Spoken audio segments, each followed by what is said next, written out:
slowly, reverently, together, together, together. Yep.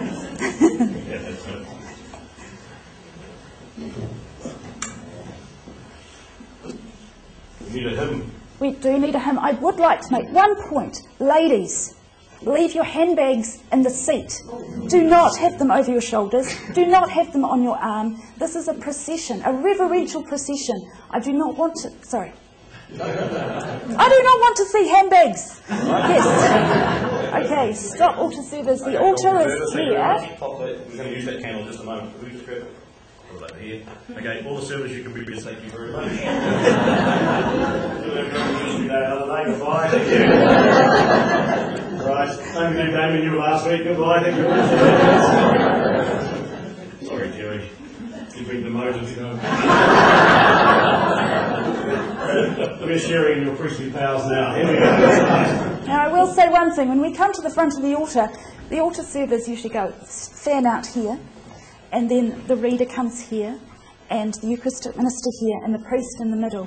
Everyone's facing the altar. Everyone bows except the reader. The reader is holding the lectionary. This is a holy item. You do not need to bow.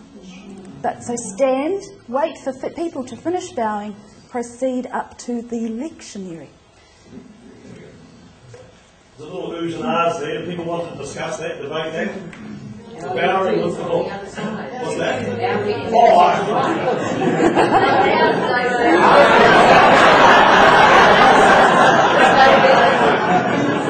how many on this side?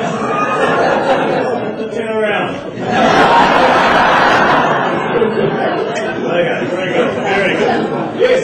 Just one thing, just to see the way she had the lectionary, and when she's got the spine to the right, depending whether you're left or right-handed, just to see the motion of her turning it around. I mean, like, Are you left-handed? she had the lectionary like that, and then she had manhandle it. Oh, that's interesting. Yeah. So that can be really awkward. Yeah. And we also have a welcome that sometimes the reader is saying. So how would you say you're welcome and then scoot down there and come in home?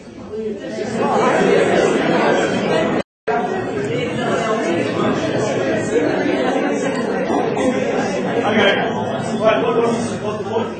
We have a different procedure in our parish, and that is that in fact the reader does not process it with the priest along for it, but after the opening prayers, the altar servers and the reader process it with candles while a hymn is sung, and then the reader puts the lectionary down, the candles are put there. And this is an important emphasis because the candles are beside the reader, and then of course after the proclamation of the word is finished, the candles are then put onto the altar. Yeah. And these are definitely always.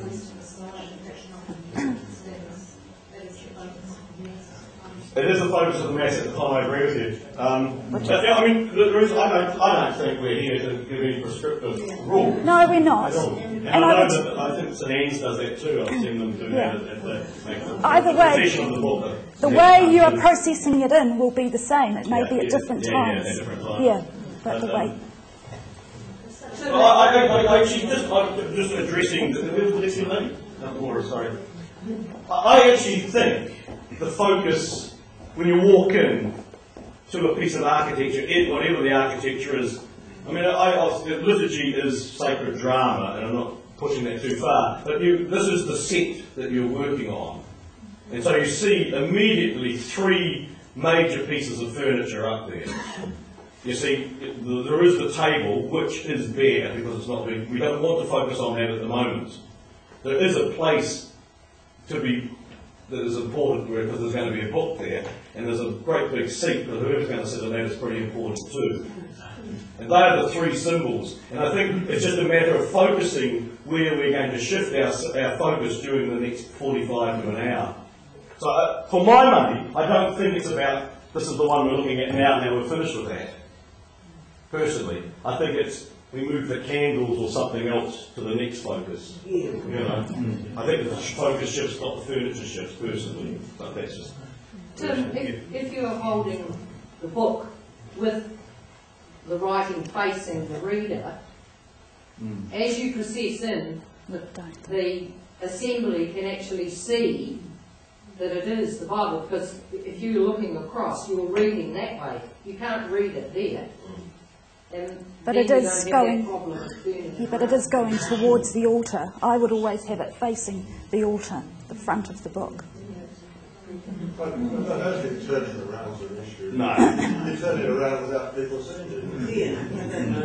You don't wait to get the letter. Yeah, no, I don't think we should be tracking on this sort of stuff. Okay, so the reader has placed the lectionary, has opened the lectionary, yes, has gone back to their seat, or has not, depending on when the procession was. Okay.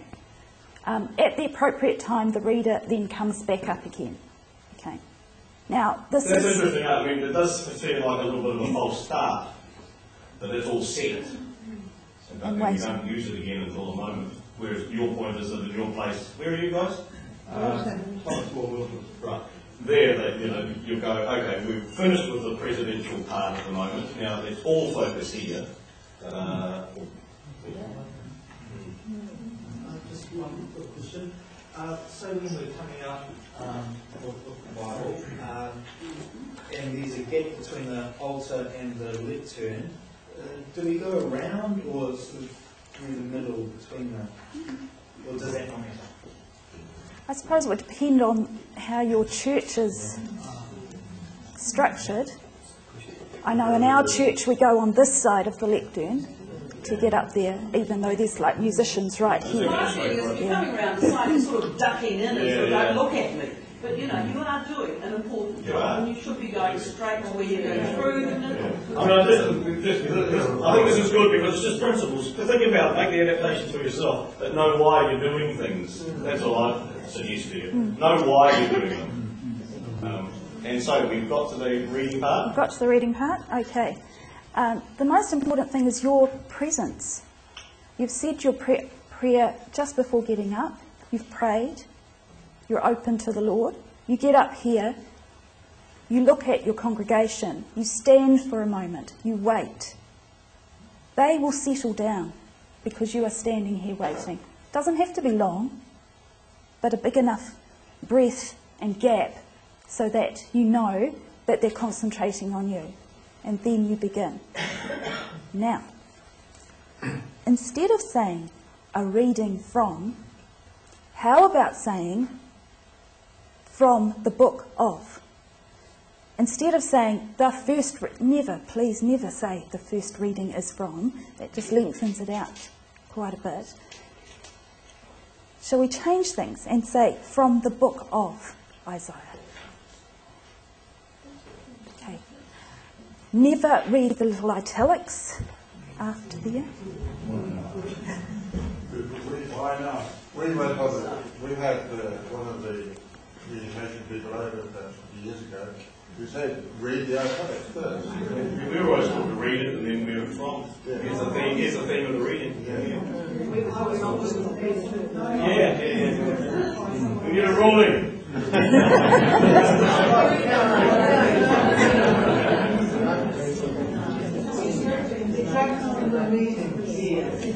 Sorry, what's that? Detracts. Why did you actually be told what it was about? Because from the reading you're going to get.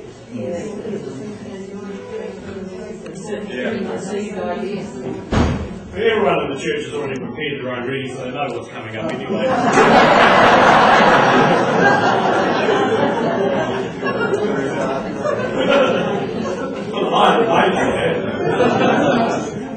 Can I pop in here? Yes, please. The line saying what all this is about has no right to be there. That's right. It is somebody else's idea from a different place at a different time, and go back to sleep. The reading is what you're there. Okay. So we've done from the book of Isaiah. Please look up when you say that. Look at the audience.